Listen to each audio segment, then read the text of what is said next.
बिस्मिल्लाहिर्रहमानिर्रहीम। अस्सलाम वालेकुम स्टूडेंट्स। प्रिंसिपल ऑफ इकनॉमिक्स में या हमारे पास उसूल माशियात का जो पहला चैप्टर है उसका आज हम दूसरा टॉपिक स्टार्ट करेंगे, economic variables and their functional relationship, माशी मुतग़य्यरात और इनके दरमियान रिश्ता जात, जिसमें सबसे पहला पॉइंट है हमारे पास डिमांड फंक्शन, तफ़ाले तलब या तलब और कीमत में रिश्ता। नंबर 2 पे है हमारे पास सप्लाई फंक्शन। सप्लाई फंक्शन में हम देखेंगे तफ़ाले रसद, रसद या कीमत में रिश्ता। नेक्स्ट है हमारे पास यूटिलिटी फंक्शन यानी तफ़ाले अफादा, अफादा और शय की इकाइयों में रिश्ता। नेक्स्ट है प्रोडक्शन फंक्शन। प्रोडक्शन फंक्शन में हम देखेंगे तफ़ाले पैदाइश या पैदावार और मेहनत में रिश्ता। नेक्स्ट है कॉस्ट फंक्शन। कॉस्ट फंक्शन में हम देखेंगे तफ़ाले मसारिफ। और लास्ट है हमारे पास रेवेन्यू फंक्शन यानी तफ़ाले वसूली। सबसे पहले हम देखते हैं डिमांड फंक्शन। डिमांड फंक्शन में जैसे कि हमें पता है कि लॉ ऑफ डिमांड के अकॉर्डिंग कीमत में और तलब में दोनों में आपस में मनफी रिश्ता या माकूस रिश्ता पाया जाता है।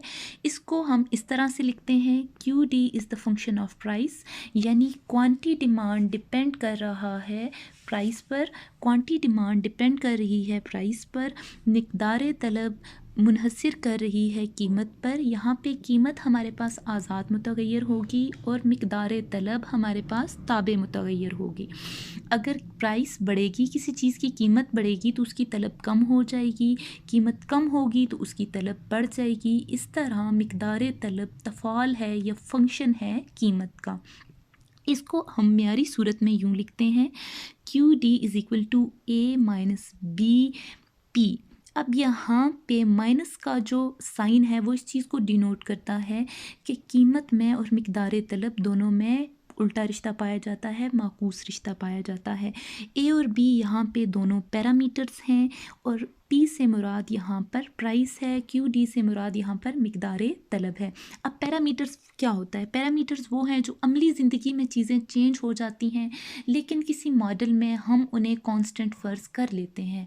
जैसे कि ये हमारे पास लॉ ऑफ डिमांड है तो लॉ ऑफ डिमांड में हम ये चीज़ें फ़र्ज़ कर लेंगे कि ना सारिफ की आमदनी बदल रही है, ना मौसम बदल रहा है, ना ही फैशन बदल रहा है। तलब में जो चेंज आ रहा है वो सिर्फ़ कीमत की वजह से आ रहा है। और अगर हम इसको देखें तो ये एक डिक्रीजिंग फंक्शन है। डिक्रीजिंग फंक्शन इस तरह से है कि दोनों का आपस में उल्टा रिश्ता पाया जाता है, क्यू डी का और पी का। अगर प्राइस बढ़ती है तो क्वांटी डिमांड कम हो जाएगी।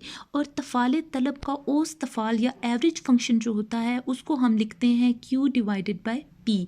और इसका जो मुख्ततिम तफ़ाल होता है या मार्जिनल फंक्शन होता है जो इसका स्लोप भी कहलाता है वो होता है D Q divided by D P. Next है हमारे पास सप्लाई फंक्शन। सप्लाई फंक्शन में हम देखते हैं तफ़ाले रसद को। आपको पता है जैसे क्वांटी सप्लाई और प्राइस दोनों का आपस में पॉजिटिव रिलेशनशिप है। अगर किसी चीज़ की कीमत बढ़ती है तो उसकी रसद भी बढ़ जाती है, कीमत कम होती है तो रसद भी कम हो जाती है। इट्स मीन दोनों का आपस में पॉजिटिव रिलेशनशिप है। और इसको म्यारी सूरत में हम कुछ इस तरह से लिखते हैं, Q S is equal to A plus B P. अब यहाँ पे ए और बी दोनों पैरामीटर्स हैं। जो यहाँ पे प्लस का साइन है वो इस चीज़ को डिनोट कर रहा है कि क्वांटी सप्लाई में और प्राइस में दोनों में मस्बत रिश्ता पाया जाता है। और इनका जो फंक्शन होता है वो इंक्रीजिंग फंक्शन होता है, यानी एक चीज़ बढ़ती है तो दूसरी चीज़ भी बढ़ती है। इसको हम कहते हैं तकसीरी तफ़ाल। और अगर हम बात करें इसमें एवरेज फंक्शन की तो एवरेज फंक्शन होगा क्यू डिवाइडेड बाय पी और जो इसका मार्जिनल फंक्शन होगा वो होगा D Q divided by D P. यानी हम देखते हैं कि प्राइस जो है वो यहाँ पे आज़ाद मुतग़य्यर है और जो क्वांटी सप्लाई है वो यहाँ पे ताबे मुतग़य्यर है। सबसे पहले चीज़ की कीमत चेंज होगी और कीमत के चेंज होने की वजह से उस चीज़ की सप्लाई पे भी असर पड़ेगा जो कि मस्बत होगा। नेक्स्ट हम देखते हैं यूटिलिटी फंक्शन। यूटिलिटी फंक्शन में हमने यूँ लिखा हुआ है कि you is the function of Q, यानी यूटिलिटी डिपेंड कर रही है मिक़दार पर, यूटिलिटी डिपेंड कर रही है शय की इकाइयों पर, यानी हम किस चीज़ को कितना कंज्यूम करते हैं और उससे हमारे अफादा पर क्या असर पड़ता है, यानी शय से हासिल होने वाले अफादा का इन्हिसार इस शय की इकाइयों पर होता है।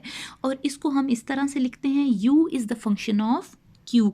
और अगर हम म्यारी सूरत में बात करें तो म्यारी सूरत में हम जैसे हमने लिखा था तफ़ाले तलब में u is equal to a q minus b q square. इसमें a और b दोनों पैरामीटर्स होंगे, u और q दोनों मुतग़य्यरात होंगे और इसका भी एक तकसीरी तफ़ाल बनेगा या हम कह सकते हैं इंक्रीजिंग फंक्शन होगा। नेक्स्ट है हमारे पास प्रोडक्शन फंक्शन। प्रोडक्शन फंक्शन को हम कहते हैं तफ़ाले पैदाइश या पैदावार और मेहनत में रिश्ता।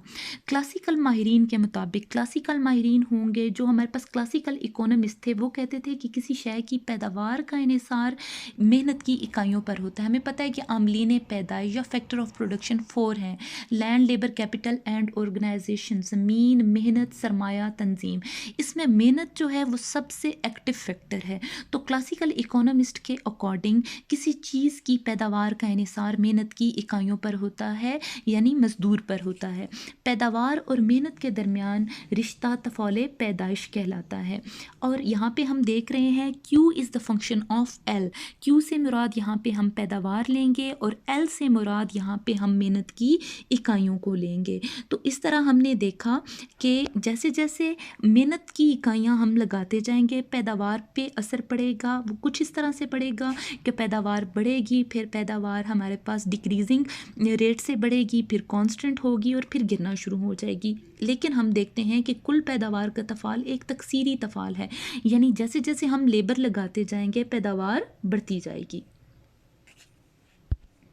नेक्स्ट है हमारे पास कॉस्ट फंक्शन। कॉस्ट फंक्शन में हम देखते हैं किसी फर्म के मसारिफ पैदाइश का इन्हिसार इसकी मिकदार पैदाइश पर होता है। कॉस्ट से मुराद ये है लागत हम लेंगे, यानी जब कोई फर्म किसी चीज़ को पैदा करती है तो उसके जो अखराजात होते हैं वो क्या कहलाएगी? कास्ट कहलाएगी। अब जितनी ज़्यादा हम चीज़ बनाएंगे उतनी ज़्यादा हमारी कास्ट होगी, यानी C is the function of Q। C depend कर रहा है Q पे। C से मुराद यहाँ पे हमारे पास कास्ट है और Q से मुराद हमारे पास मिकदार है। जितनी ज़्यादा मिकदार होगी कास्ट भी उतनी ही ज़्यादा होगी। और ये भी एक तकसीरी तफ़ाल है, यानी ये भी एक इंक्रीजिंग फंक्शन है। जैसे जैसे हम मिकदार ज़्यादा करते जाएंगे ऐसी हमारी कॉस्ट भी ज़्यादा होती जाएगी। लास्ट है हमारे पास रेवेन्यू फंक्शन।